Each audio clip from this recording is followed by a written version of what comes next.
चले वो केट लगा देंगे कि तो कोई ना कोई प्रोसीजर तो फॉलो होता होगा ना, कि नहीं होता होगा? कुछ ना कुछ तो ऐसा होता होगा जिससे हैजर्ड आइडेंटिफिकेशन पॉसिबल होती होगी। तो वो क्या प्रोसेस लगाते होंगे, किस तरह से हैजर्ड आइडेंटिफिकेशन पॉसिबल होती होगी?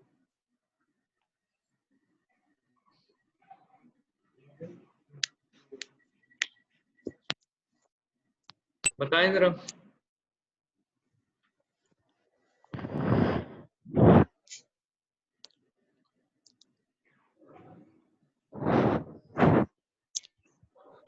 देखिए, थोड़ा सा जहन पे अगर जोर डाल लें आप, तो एक तो आइडेंटिफिकेशन ऑफ हैजर्ड, यानी कि हमें हैजर्ड के हवाले से इंफॉर्मेशन कहाँ से मिले, ठीक है?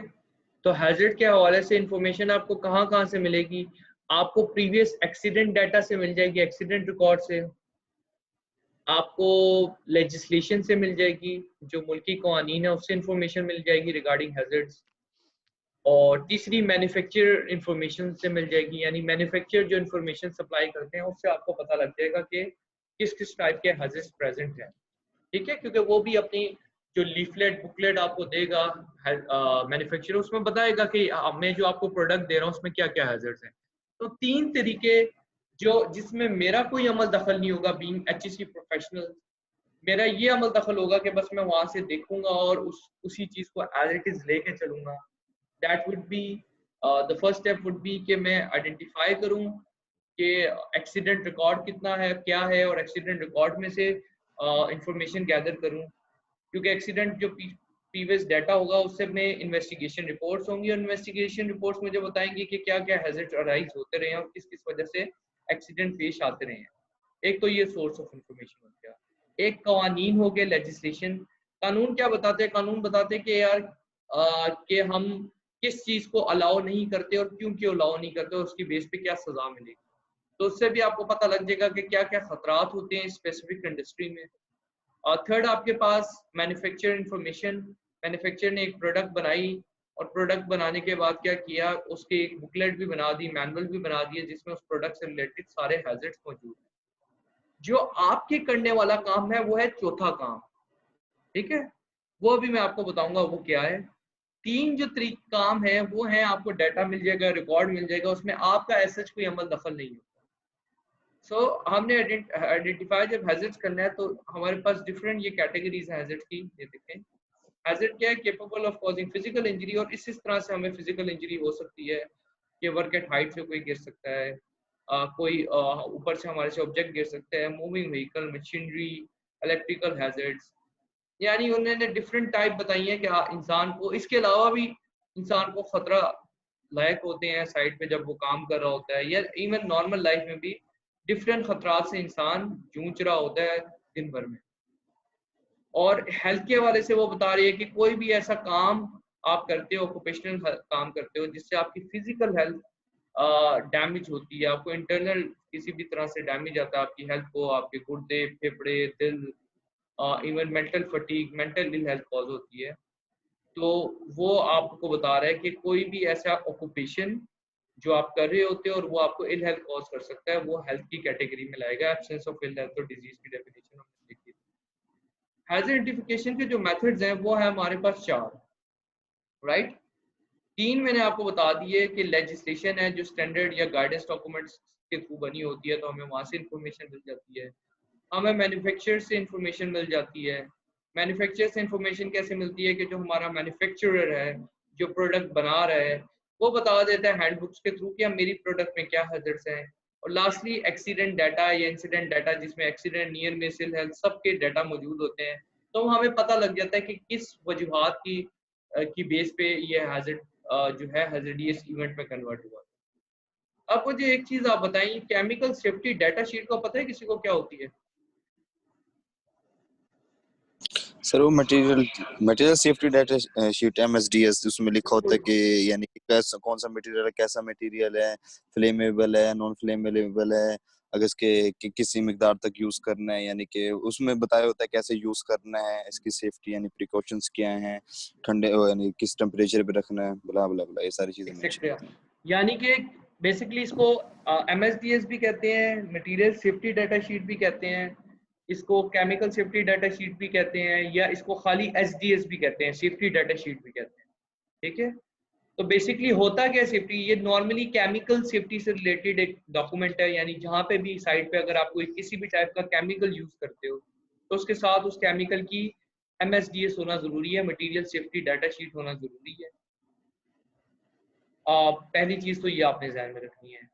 और डाटा शीट होती कैसी है, क्या ये जो डाटा शीट है ये सेम उसी प्रिंसिपल पर बनी होती है जिस प्रिंसिपल पे आपके घर में आप कोई मेडिसिन लाते हो और उसमें मेडिसिन के अंदर एक लीफलेट पड़ा होता है। ठीक है, मेडिसिन के अंदर एक पेज पड़ा होता है ना जिसपे लिखा होता है कि इसका केमिकल फार्मूला क्या है, ये कितनी उम्र के बच्चों के लिए है, आपने किस जगह पे स्टोर करना है, टेम्परेचर किस टेम्परेचर पे इसको स्टोर करना है, इसके साइड इफेक्ट्स क्या होंगे, एक्सेट्रा एक्सेट्रा। ये चीज, ये लीफलेट कभी देखे आप लोगों ने किसी भी सिरप के अंदर, किसी मेडिसिन के अंदर पड़ा हुआ? क्या आप लोगों के घर कभी दवाई नहीं आई?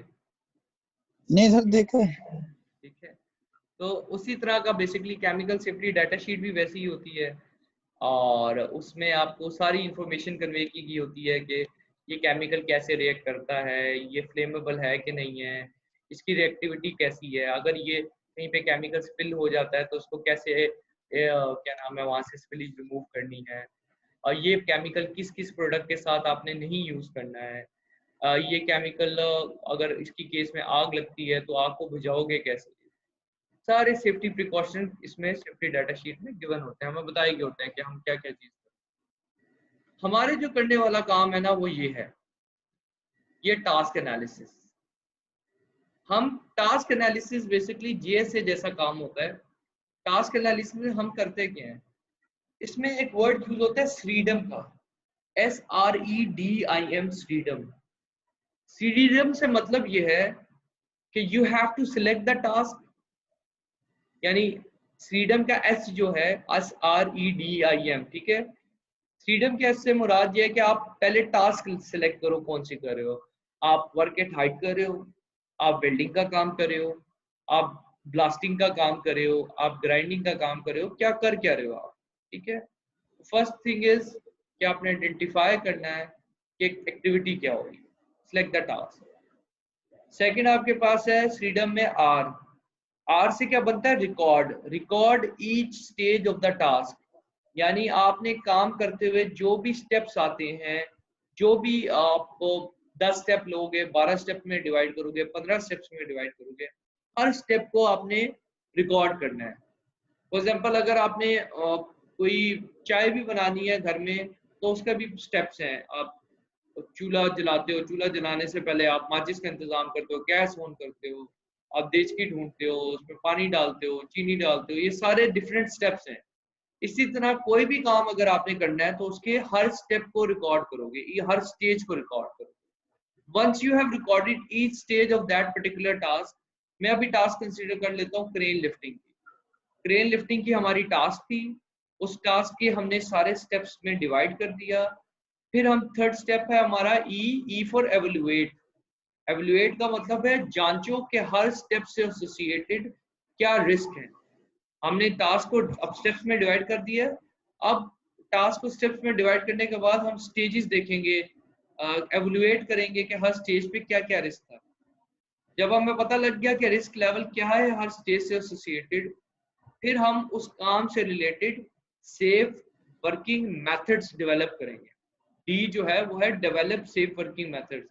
कैसे सेफ वर्किंग मेथड्स बनाएंगे जिससे ये काम बगैर किसी नुकसान के, बगैर किसी प्लांट एंड इक्विपमेंट को नुकसान दिए या वर्क प्लेस को नुकसान दिए या पर्सन को नुकसान दिए ये काम हो जाए। डेवलपमेंट से अगला स्टेज क्या आती है, I implementation. Then you have to implement the safe working methods. आपने जो डेवलप किए उनको प्रैक्टिकली इम्प्लीमेंट करना पड़ेगा। And once you have implemented your steps, आपका लास्ट जो स्टेप है SREDIM का वो है मॉनिटर। तो आपने monitor to check for its effectiveness, आपने मॉनिटरिंग करनी है, देखना है कि ये जो सारे स्टेप्स लिए हैं आपने आइडेंटिफिकेशन के लिए, क्या ये इफेक्टिव हैं या इनइफेक्टिव साबित हुआ। ठीक है, तो दिस इज योर SREDIM, जिसको टास्क एनालिसिस कहते हैं। ये हैजर्ड आइडेंटिफिकेशन की एक प्रोसेस है जिसमें सबसे पहले आप टास्क को सिलेक्ट करते हो, आप टास्क के हर स्टेज को रिकॉर्ड करते हो, आप एवेलुएट करते हो कि जो भी रिस्क एसोसिएटेड है ईच स्टेज से, then you develop the safe working methods कि क्या काम करने के सेफ प्रोसीजर्स होंगे। कोई भी एक्टिविटी, ये जो हम पर्टिकुलर एक्टिविटी कर रहे हैं, हमने फिर सिर्फ डेवलप नहीं करने वो प्रोसीजर, हमने उनको प्रैक्टिकली इम्प्लीमेंट भी करना है और फिर देखना है, सुपरविजन करनी है, मॉनिटरिंग करनी है कि ये जो हमने स्टेप लगाए हैं फ्रीडम के, ठीक है, आई तक इम्प्लीमेंटेशन तक क्या इफेक्टिव है या नहीं है। ठीक है, ये एक तरीकेकार आइडेंटिफिकेशन का है जो आपके करने वाला है। टास्क एनालिसिस आपने करना है, बाकी जो तीन है manufacture information, legislation, incident data, वो आपके करने वाला नहीं है, वो डाटा पहले से रिकॉर्ड होगा। ठीक है, तो that was our first step of identifying the hazards, identification. जो सेकंड स्टेप है रिस्क असेसमेंट का, वो क्या है, जरा जहन पे जोर डालें, IIERR को याद रखें। तो पहला स्टेप हो गया आइडेंटिफाई द हैजर्ड्स। दूसरा स्टेप क्या है, Identify the people. Identify the people who may be harmed and how. उन लोगों को आइडेंटिफाई करो जिनको नुकसान पहुंच सकता है और कैसे कैसे नुकसान पहुंच सकता है। तो मुझे आप लोग बताएंगे कि कौन से ऐसे लोग हैं, कौन से ऐसे इंडिविजुअल्स हैं जिनको साइड पे काम करते हुए नुकसान पहुंच सकता है, आपने उनको आइडेंटिफाई करना है। तो क्या क्या क्या, क्या जहन में आता है आपके? बच्चे, बूढ़े, बीमार। देखिए आप साइड पे ऑक्यूपेशनल हेल्थ एंड सेफ्टी की बात करें तो वहाँ पे हॉस्पिटल बच्चे, तो हाँ है सर। नहीं है, तो हमने प्रोफेशनल लोगों की बात करनी है कि जिनको नुकसान पहुंच सकता है, जो वहाँ पे सर आसपास जिनका इंटरेक्शन हो सकता है, सर जिसमें पहले सैलरी पहले को तो भी एम्प्लॉयज, जो जो उधर काम कर रहे हैं वर्कर्स हैं या वर्कर्स, ऑपरेटर्स हैं, एम्प्लॉयज, मशीनों के ऑपरेटर। या फिर मेंटेनेंस के लिए कोई स्टाफ बाहर से आया हो। ठीक है, जी सर, या या आपके जेनिटोरियल स्टाफ कॉन्ट्रैक्टर है, जो वहाँ सफाई। काम कर रहे होंगे। ठीक है, ठीक है, कॉन्ट्रैक्टर्स के वर्कर जो वहाँ पे काम कर रहे होंगे, या जनरल विजिटर्स अगर आपकी साइट पे आए हैं, एम्प्लॉयज तो है ही है ना, वो तो वहाँ काम करें। इसके अलावा विजिटर्स हो सकते हैं, कॉन्ट्रैक्टर्स हो सकते हैं। ठीक है, कोई मेंटेनेंस के लिए या क्लीनिंग के लिए आपने बंदा बाहर से बुलाया हुआ है, तो ये सारे वो लोग हैं जिनको खतरा हो सकता है। जनरल पब्लिक भी, अगर आसपास पब्लिक रहती है और आप कोई हैजिडियस गैस पे काम कर रहे हो, तो वो भी उस असरात का ज़ेरे असर आएगी। ठीक है, उसके बाद एक स्पेशल कैटेगरी होती है जिसको हम कहते हैं वल्नरेबल पीपल। क्या कहते हैं? Vulnerable people, VULNERABLE। Vulnerable people वो लोग होते हैं जिनको बाकियों के मुकाबले में ज्यादा खतरात होते हैं, they are more prone to hazard, उनको एक्स्ट्रा केयर की जरूरत होती है। अब ये जो वल्नरेबल की कैटेगरी है ना, ये समझने की जरूरत है यहाँ पे कि ये ऐसे कौन से लोग हैं। आपके ख्याल में वल्नरेबल की कैटेगरी में कौन लोग आएंगे? मैंने एक वर्ड भी आपके लिए बोल दिया है, वो लोग जिनको स्पेशल अटेंशन की जरूरत होती है। तो आपके ख्याल में कौन कौन सी कैटेगरीज आ रही है, कौन से लोग होंगे जिनको स्पेशल अटेंशन की जरूरत है? सर अभी जो मैंने बताया है सर, बच्चे, वो प्रेग्नेंट वुमेन्स होगी। बच्चे में इसमें मैं ये ले लेता हूँ अंडर एज जो लोग हैं और काम कर रहे हैं। जी जी ठीक है, जी। यंग है और रिलेटिवली। ज्यादा यंग होने से क्या है, इनएक्सपीरियंस होंगे, कॉम्पिटेंट नहीं होंगे, इमोशनल होंगे, ज्यादा डिसीजन मेकिंग पावर अच्छी नहीं होगी, तो इसलिए वो वल्नरेबल की कैटेगरी में लाया करते हैं। और sir disabled person. Disable person, किसी फॉर्म में डिसेबिलिटी है, डिसेबिलिटी परमानेंट भी हो सकती है, टेम्परेरी भी हो सकती है। टांग टूटी हुई है, दिखाई से ही नहीं देता, सुनाई से ही नहीं देता, हाथ कटा हुआ है, ये टेम्परेरी तौर पे अगर आपको फ्रैक्चर आया हुआ है या परमानेंट तौर पे हुआ है, तो दोनों केस में आपको उस कैटेगरी में अलाउ करोगे, वल्नरेबल पीपल की कैटेगरी में, जिनको एक्स्ट्रा केयर की जरूरत होती है। और सर प्रेग्नेंट वुमेन भी आ सकती हैं। प्रेग्नेंट वुमेन, एक्सपेक्टेड मदर्स भी आ सकती हैं, क्योंकि वो उनको एक एक्स्ट्रा केयर की जरूरत होती है। वो लॉन्ग टर्म जॉब नहीं कर सकती हैं, यानी कि 8 घंटे से ज़्यादा की, एक शिफ्ट से ज़्यादा की ड्यूटी नहीं कर सकेंगी, नाइट टाइम ड्यूटी नहीं कर सकेंगी, ऐसा काम नहीं कर सकेंगे जिसमें वजन उठाना पड़ेगा। स्पेसिफिक केमिकल्स जो उनके आसपास नहीं होने चाहिए ड्यूरिंग प्रेगनेंसी, उस पर काम नहीं करेंगी। बायोलॉजिकल सर्टन एजेंट्स पे काम नहीं करेंगी। ठीक है, स्ट्रेस को मैनेज किया जाएगा। तो ये वल्नरेबल पीपल, उन तमाम कैटेगरी के लोगों को हम आइडेंटिफाई करेंगे जिनको नुकसान ज्यादा पहुंचने का चांस होता है। और इसके अलावा फिर हमारे पास एक और कैटेगरी भी है, जो 3 आपने बताई है मुझे, एक्सपेक्टेड मदर्स की, यंग पर्सन की कैटेगरी बताई है आप लोगों ने मुझे। ठीक है, आप लोगों ने डिसेबिलिटी का बताया है। एक और कैटेगरी होती है जिनको कहते हैं लोन वर्कर्स। लोन वर्कर्स कहते हैं अकेला काम करने वाले को, जैसे कि रात के टाइम पे कोई सिक्योरिटी गार्ड काम कर रहा है, कोई जेल जेल ओनर है या जेल का क्या ओनर कह रहा हूँ सुप्रिटेंडेंट है, उसने कैदियों से डील करना है अकेले, या मेंटल असाइलम मेंटल हॉस्पिटल में कोई बंदा है अकेला उनको मैनेज कर रहा है, तो या साइड पे कन्फाइंड स्पेस पे एक बंदा अकेला घुस के काम कर रहा है, तो दे आर द पीपल जो अकेले काम करते हैं उनको ज्यादा खतरात लाग होते हैं, क्योंकि in case of an emergency उनको कोई सपोर्ट करने वाला नहीं होता। ठीक है, तो ये देखिए identify the people A who में बी एट रिस्क में वर्कर्स ऑपरेटर्स तो आगे, उसमें मेंटेनेंस स्टाफ क्लीनर्स भी हो सकते हैं, आपके कॉन्ट्रैक्टर्स हो सकते हैं जो कि बाहर से आके कॉन्ट्रैक्ट पे काम कर रहे हैं, जनरल विजिटर्स हो सकते हैं, और even members of the public हो सकते हैं, टेस्ट पासेस भी अगर वो इफेक्ट हो सकते हैं उन डेंजरस गैसेस से जो वहाँ पे यूज हो रही होंगी, और वो लोग भी उसको इनहेल अगर करेंगे तो उनकी सेहत पे भी असरात लागू होंगे। आप हो सकता है आप H2S पे काम कर रहे हो, आप सबने पीपीज पहनी है और इतने करीब से विजिटर्स गुजर रहे हैं कि उनको भी H2S गैस का एक्सपोजर होगा, तो you need to keep your hazardous site away from general public। ठीक है, इसलिए दूर पार इलाकों में बनाया जाता है, और जहाँ पे इस तरह की फैसिलिटी होती है वहाँ पे नॉर्मली रिहायशी इलाका नहीं बनाया जाता उसको। ठीक है, यहाँ पे ज्यादा लोग रहते हुए आपको नजर नहीं आएंगे। वल्नरेबल पीपल की कैटेगरी मैंने अभी आपसे डिस्कस की है, जिसमें यंग लोग आते हैं, न्यू और एक्सपेक्टेंट मदर्स आती हैं, डिसेबल वर्कर्स आते हैं और लोन वर्कर्स आते हैं। इसकी मैं आपको थोड़ी सी डिटेल आगे थोड़ी सी आगे करके डिटेल लिखी है, तो हम उस डिटेल पे जाते हैं जल्दी। ये देखिए यंग पर्सन के लिए वो बता रहा है कि अंडर 18 है, लैक ऑफ एक्सपीरियंस होता है, उनका तजर्बा नहीं होता, फिजिकली एंड मेंटली इमेच्योर होते हैं, मेच्योरिटी नहीं होती जिसकी वजह से गलत डिसीजन मेकिंग करते हैं, रिस्क परसेप्शन पुअर होती है, और रिस्क परसेप्शन इस वजह से पुअर होती है क्योंकि कॉम्पिटेंसी लेवल नहीं होता, they don't have the knowledge, they don't have the ability, training and experience to do a job, और बड़ी आसानी से अपनी पीयर्स की बातों में आ जाते हैं, यानी इन्फ्लुएंस में जल्दी आ जाते हैं, पुराने लोगों के इन्फ्लुएंस में जल्दी आ जाएंगे, अगर गलत कोई भी काम कराएंगे यानी अनसेफ करवाएंगे तो करेंगे।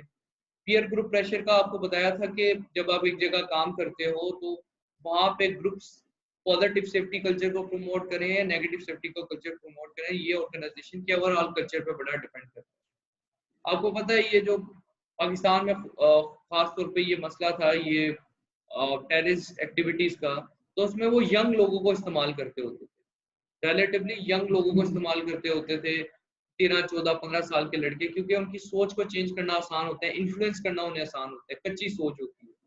तो यंग लोगों का ये होता है मसला कि वो पीयर्स की ग्रुप की इन्फ्लुएंस में आ जाते हैं, ईगर होते हैं, तजस्सुस होता है हर काम करने का, तो हर जगह पे जो है ना घुसेंगे, और उस घुसने के चक्कर में अक्सर ऐसे काम अनसेफ कंडीशंस क्रिएट कर देंगे, अनसेफ कर देंगे जिसकी में अपनी लाइफ भी खतरे में डालेंगे, दूसरों की लाइफ भी खतरे में डालेंगे, और प्लांट एंड इक्विपमेंट को भी एट स्टेक लगा देंगे। तो हम इसका कंट्रोल मेजर क्या लेते हैं? कंट्रोल मेजर बड़ा सिंपल सा लेते हैं कि भाई हाई रिस्क एक्टिविटी में तो लेके नहीं जाना ना, जहाँ पे हमें पता है कि जरा सी गलती जो है जान लेके जा सकती है या प्लांट की तबाही भी का सबब बन सकती है, तो वहां पे तो यंग पर्सन को लेके नहीं जाना। फिर हमने ऐसे लोगों को ओवर टाइम नहीं करवाना, बस जितने घंटे की ड्यूटी है उतने घंटे की इनसे ड्यूटी वर्किंग आवर्स करवाने हैं।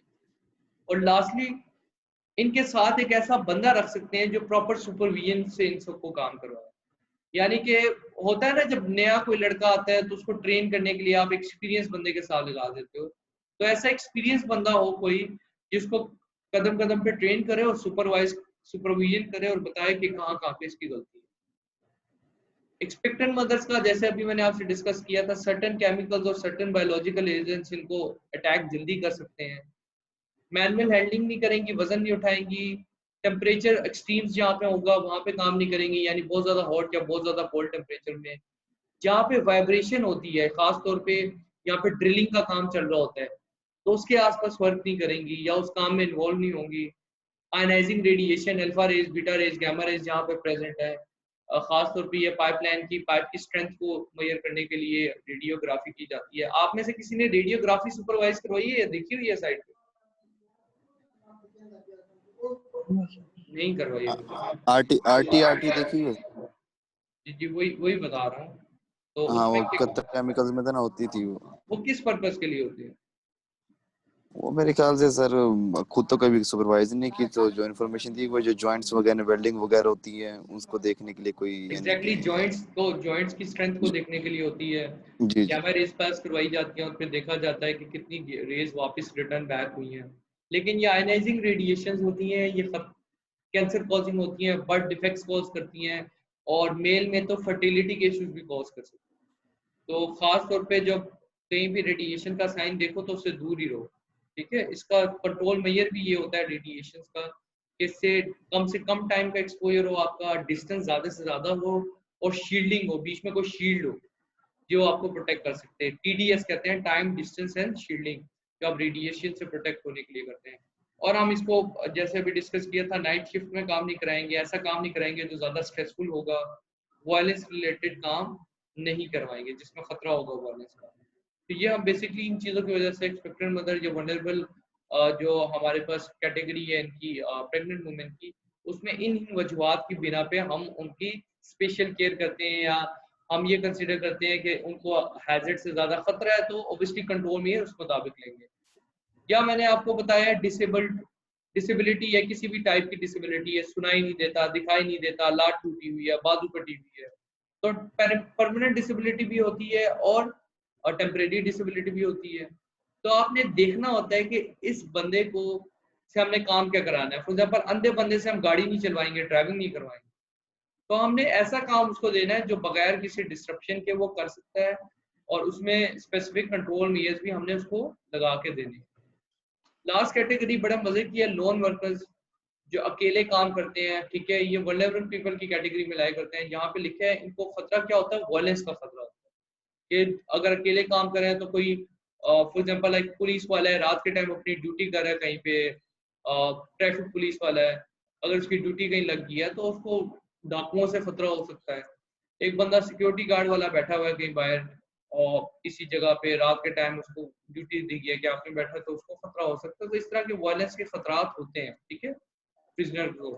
तो प्रिजनर ऑफिसर जो है, मेंटल हेल्थ नर्स जो है, ये इन जगहों से एक्सपोजर होता है। या इन्होंने बताया कि अगर इंजर्ड और इल हैं तो कन्फाइंड स्पेस सिटी का उन्होंने बता दिया है, ठीक है, वहां पे वो नहीं जा सकते हैं। अगर कोई बंदा बीमार है, उसको बुखार है या इंजर्ड है, तो वो कन्फाइंड स्पेस सिटी का ऑब्वियसली काम नहीं करेगा, वो वल्नरेबल कैटेगरी में आएगा।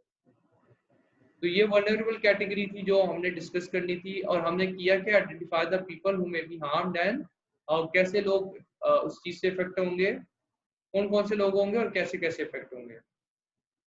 बस ये आखिरी बात आपको थोड़ी समझा रहा हूँ, फिर कंक्लूड करता हूँ आज के लेक्चर को, कि तीसरा स्टेप जो मोस्ट इंपॉर्टेंट स्टेप है, जहाँ पे आप असल काम करते हो, असल काम इस स्टेप में हो रहा होता है, वो तो आपने कैटेगरी आइडेंटिफाई कर ली, ठीक है जी, कर ली। आपने यहाँ पे एवल्यूएशन ऑफ रिस्क करनी है। आपने बताना है भाई कि लाइवलीहुड कितना है, सिविरिटी कितनी है, लाइवलीहुड कितना है, सिविरिटी कितनी है, कैसे बताओगे। फॉर एग्जांपल, आप कंसीडर करते हो कि मेरी साइड पे काम हो रहा है, तो यहाँ पे मैक्सिमम 5 का लाइवलीहुड है। ये बात शायद हमने डिस्कशन शुरू में भी की हुई है इस हवाले से, पहले दोबारा बात कर लेते हैं। देखिए, रिस्क का फार्मूला है, risk is equal to likelihood multiply by consequence. मैं कहता हूँ कि मैक्सिमम जो लाइवलीहुड है वो है 5, और मैक्सिमम कॉन्सिक्वेंस भी है 5। तो मैक्सिमम रिस्क जो निकल सकता है वो 5 मल्टीप्लाई बाय 5 25 निकल सकता है। ऐसे ही है, ये बात समझ में आती है कि नहीं आ रही? जी सर, आगे। ठीक हो गया। मैं कहता हूँ कि मैं बीइंग अ सेफ्टी प्रोफेशनल, मैं अपनी नॉलेज को अप्लाई करता हूँ, अपनी कॉम्पिटेंसी को अप्लाई करता हूँ, तो मुझे ये समझ में आती है कि मैक्सिमम तो ये है, लेकिन मेरी जो सोच है, मेरी जो काबिलियत है, उसके मुताबिक मुझे लाइवलीहुड 4 नजर आता है 5 में से, और कॉम्पिटेंसी लेवल भी क्या नाम है, कॉन्सिक्वेंस लेवल भी 4 नजर आता है। तो 4 स्टेरिक 4 इस वक्त जो मेरी रिस्क असेसमेंट के मुताबिक मुझे रिस्क नजर आ रहा है, वो कितना नजर आ रहा है, 16, ठीक है, 16 नजर आता है। मैं कहता हूँ कि यार ये 16 ज्यादा है, मैं इसको सो फार इज रीजनेबली प्रैक्टिकेबल करना चाहता हूँ, और मेरी नजर में सो फार इज रीजनेबली प्रैक्टिकेबल कितना है, 5 है। इतना हो जाए या इससे कम हो जाए तो मैं कहूंगा कि ये अब रिस्क मेरा अंडर कंट्रोल आ गया, सो फार इज रीजनेबली प्रैक्टिकेबल हो गया। तो उसके लिए मैं क्या करूंगा, 16 पे लाने के लिए, 16 से 5 पे लाने के लिए मुझे क्या करना पड़ेगा? सर, या लाइक्लीहुड कम कर दें या कॉन्सिक्वेंसेस कम कर दें या दोनों कम कर दें। हाँ, या लाइवलीहुड या कॉन्सिक्वेंसेज या दोनों। तो मैं यहाँ पे क्या करता हूँ, मैं यहाँ पे लिखता हूँ 4 मल्टीप्लाई बाय 4 था ना, तो इस 4 की जगह मैं 1 कर दूं, इसको 4 ही रहने दूं, आंसर 4 आ गया मेरा, यानी मैंने लाइक्लीहुड को कम कर दिया, तो मेरा जो रिस्क था वो overall as low as reasonably practicable हो गया, ये so far is reasonably practicable हो गया। समझ आती है बात? अच्छा, ठीक है। और मैं कहता हूं कि अगर लाइक्लीहुड नहीं कम करता तो मैं किसी तरह से ऐसे कंट्रोल में ये लगाऊं जिससे मेरा कॉन्सिक्वेंस 1 हो जाए, तो अल्टीमेटली फिर भी मेरा रिस्क कम हो जाता है, 4 हो जाता है। और लास्ट में मैं ये कहता हूँ कि मैं दोनों को ही थोड़ा थोड़ा कम कर देता हूँ, मैं लाइक्लीहुड को भी 2 कर देता हूँ और मैं कॉन्सिक्वेंस को भी 2 कर देता हूँ, तो फिर भी मेरा रिस्क जो है वो as low as reasonably practicable हो गया है। यानी कि मैं या लाइक्लीहुड या कॉन्सिक्वेंस या दोनों को कम करके अपना ओवरऑल रिस्क कम कर सकता हूँ। लेकिन बात यहाँ पे समझने वाली ये है कि मैं कम करूंगा कैसे? मैं कम करूंगा by applying suitable and sufficient control measures. ये बात समझ में आती है? मैं उस हैजर्ड के according suitable and sufficient control measures लगाऊंगा in order to control the specific hazard arising from that activity. ठीक है। और ये जो रिस्क बच जाएगा ना पीछे, ये कितना अभी बच गया मेरे पास? 4 बच गए। After applying those control measures, suitable and sufficient control measures, जो रिस्क मेरे पास बकाया बच गया वो कहलाता है residual risk. After applying suitable and sufficient control measure, जो भी रिस्क मेरे पास रह जाएगा वो मेरा रेजिडुअल रिस्क होगा। यहां तक कहानी समझ में आती है कि नहीं आती है? कोई कंफ्यूजन है, कोई डाउट है तो मेरे से पूछ सकते हैं आप। ठीक है। और यहाँ पे ये देखें, वही बात बता रहा था कि 1 का मतलब है सबसे कम, एक्सट्रीमली अनलाइकली, और 5 का मतलब है वेरी प्रोबेबली, यानी कि बहुत ज्यादा चांसेस हैं कि ऐसा होगा एक्सीडेंट। यहाँ पे सिविरिटी का 1 से मतलब देखिए कि बहुत कम इंजरी, वेरी माइनर इंजरी आएगी, और बढ़ते बढ़ते 5 तक जब जाएगी तो ऐसी इंजरी होगी जो आपको परमानेंटली या टेम्परेरी डिसेबल कर सकती है। तो इस तरह से आपका रिस्क बढ़ेगा या कम होगा। और इन दी एंड अगर ये रिस्क मैट्रिक्स आप देखें तो एक्स एक्सिस पे लाइक्लीहुड रख रहा है वो 1 से लेकर 5 तक, वाई एक्सिस पे सिविरिटी रख रहा है 1 से लेकर 5 तक, और ये कह रहा है कि अगर लाइक्लीहुड हो 2 और सिविरिटी हो 3 तो आपका रिस्क कितना बनेगा? 2 मल्टीप्लाई बाय 3 6। अगर लाइक्लीहुड है 3 और आपका सिविरिटी भी है, सिविरिटी है 4, तो आपका क्या निकलेगा? इसको मैं जरा एडवांस लिखूंगा।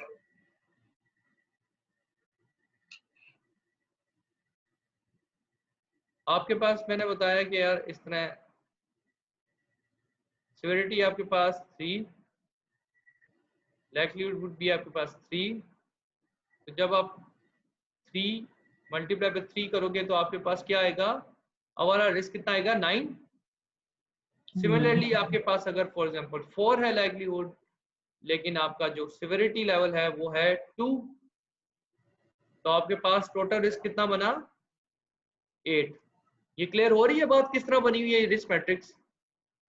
ग्राफिकल रिप्रेजेंटेशन, जिस तरह ग्राफ नहीं बनते उस तरह ये रिस्क मैट्रिक्स। ठीक समझ आ है। रही है सर। और इसमें ये चीज देखें कि क्या सिग्निफाई करी है, जो ग्रीन कलर्स हैं यहाँ पे ये सिग्निफाई करे हैं कि ये सेफ कंडीशन है, एक्सेप्टेबल है, ये भी एक्सेप्टेबल है। जब ये येलो और ऑरेंज की तरफ जाता है तो येलो में कहते हैं टॉलरेबल। टॉलरेबल का मतलब है कि काबिल बर्दाश्त है, लेकिन ज्यादा लंबे अरसे के लिए काबिल बर्दाश्त नहीं है। अगर आपने लॉन्ग टर्म इसको एक्सेप्टेबल बनाना है तो आपको इस कैटेगरी में लाना पड़ेगा इसको। ठीक है, इसको एक्सेप्टेबल लेवल पे लाना पड़ेगा। ये तो बिल्कुल ही अनएक्सेप्टेबल है ना, रेड वाला सीन, इस पे तो काम हो ही नहीं सकता 2025। ठीक है। तो आपने ये सारे फैक्टर्स कंसीडर करने होते हैं कि आपके पास ओवरऑल रिस्क कितना निकल रहा है और वो risk so far is reasonably practicable है कि नहीं है। अगर वो सो फार इज रीजनेबली प्रैक्टिकेबल है तो you can do your work easily, otherwise आपके कंट्रोल मेजर्स इनफ नहीं है, आपको एडिशनल कंट्रोल मेजर या कोई कंट्रोल मेजर ऐसे लगाने पड़ेंगे जिसकी वजह से ये सारी चीज आपकी क्लियर हो जाएगी। ठीक है। तो आज के लिए भाइयों इतना ही है। कल हमने एक चीज में लास्ट बता देता हूँ, फिर हम अपनी बात दोबारा कंटिन्यू करते हैं। लास्ट ये चीज है कि ये जो वर्ड है लिखा है ना इधर प्रिकॉशंस का, ये अभी हमने डिस्कस करना है। मैंने अभी सिर्फ डिस्कस किया है एवेलुएटिंग द रिस्क, यानी रिस्क को जांचना। रिस्क को तो हमने जांच लिया, देख लिया लाइक्लीहुड और सिविरिटी को कैसे जांचते हैं, लेकिन ये जो प्रिकॉशंस का वर्ड है यहाँ पे, प्रिकॉशंस का मतलब है एहतियात, प्रिकॉशंस का मतलब है कंट्रोल मेजर्स, जिसको सेफ्टी के टर्म में कहते हैं जनरल हिरार्की ऑफ कंट्रोल। तो रिस्क कितने हैं और रिस्क के कंट्रोल, रिस्क तो हम निकाल लेंगे, उसके बाद हमने लगाने हैं उसकी कंट्रोल मेजर जो कि हमें जनरल हिरार्की ऑफ कंट्रोल बताएगी, elimination, substitution, engineering control, administrative control and PP. This is our general hierarchy of control, जहां से हम अपनी कल डिस्कशन स्टार्ट करेंगे। जी किसी ने कुछ पूछना है तो पूछ ले, क्वेश्चन पूछ रहा था कोई?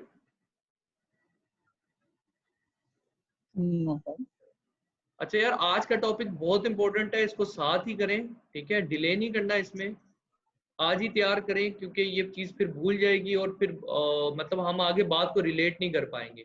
इसलिए 1-1.5 घंटा निकालें अपनी ज़िंदगी का और इसको अच्छी तरह से प्रिपेयर करें। प्रिपेयर क्या करना है, आपने पढ़ना है, 1-1.5 घंटा भी ज़्यादा बता रहा हूँ, उससे कम टाइम में हो सकता है। अच्छी तरह से पढ़ें, समझे कि रिस्क असेसमेंट क्या चीज़ है और रिस्क असेसमेंट के स्टेप्स को हम कैसे अप्लाई करते हैं, ठीक है। बाकी मैं रिकॉर्डिंग्स भी आपको भेज देता हूँ। बर्दाश्त करने का शुक्रिया। अल्लाह हाफिज़। अल्लाह हाफिज़ सर।